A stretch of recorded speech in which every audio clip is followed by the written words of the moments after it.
There was a famine in the land besides the first famine that was in the days of Abraham. And Isaac went to Abimelech, king of the Philistines, in Gerar. Then the Lord appeared to him and said, "Do not go down to Egypt. Live in the land of which I shall tell you.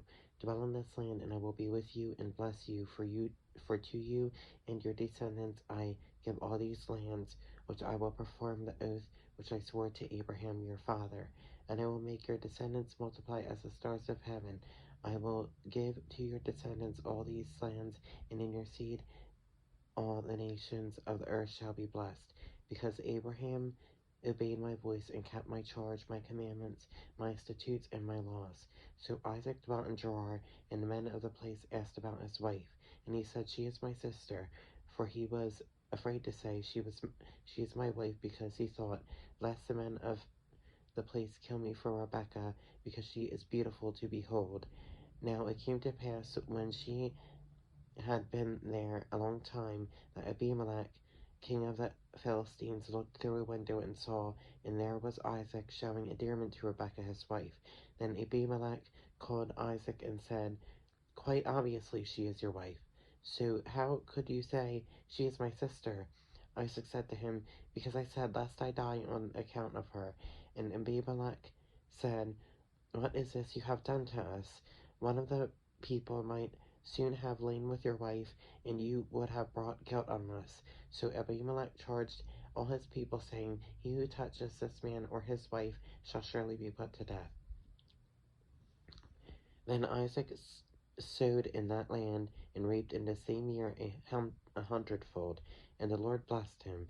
The man began to prosper, and continued prospering until he became very prosperous, for he had possessions of flocks and possessions of herds and a great number of servants. So the Philistines envied him. Now the Philistines had stopped up all the wells which his father's servants had dug in the days of Abraham his father, and he had filled them with earth. And Abimelech said to Isaac, "Go away from us, for you are much mightier than we." Then Isaac departed from there, and pitched his tent in the valley of Gerar, and dwelt there. And Isaac dug again the wells of water which he had dug in the days of Abraham his father, for the Philistines had stopped them up after the death of Abraham. He called them by names which his father had called them.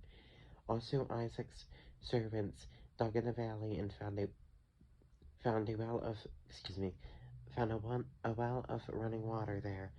But the herdsmen of Gerar quarreled with Isaac's herdsmen, saying, "The water is ours." So he called the name of the well Esek, because they quarreled with him. Then they dug another well, and they quarreled over that one also. So he called its name Sitnah. And he moved from there and dug another well, and they did not quarrel over it.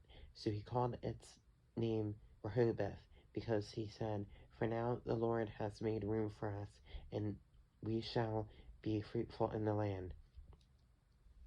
Then he went up from there to Beersheba, and the Lord appeared to him the same night and said, "I am the God of your father Abraham. Do not fear, for I am with you. I will bless you and multiply your descendants for my servant Abraham's sake."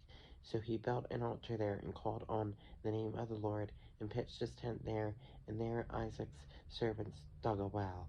Then Abimelech came to him from Gerar with Huzath, one of his friends, and Phicol, the commander of his army. And Isaac said to them, "Why have you come to us, since you hate me and have sent me away from you?"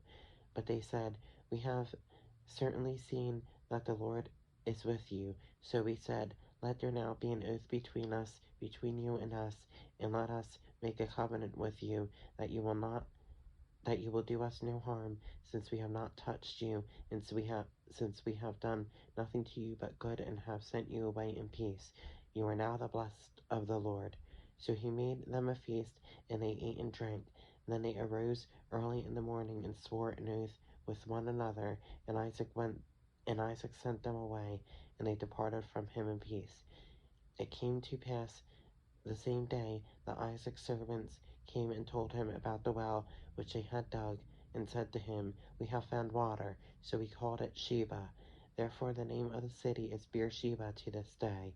When Esau was 40 years old, he took as wives Judith the daughter of Beeri the Hittite, and Basemath the daughter of Elon the Hittite, and they were a grief of mind to Isaac and Rebekah.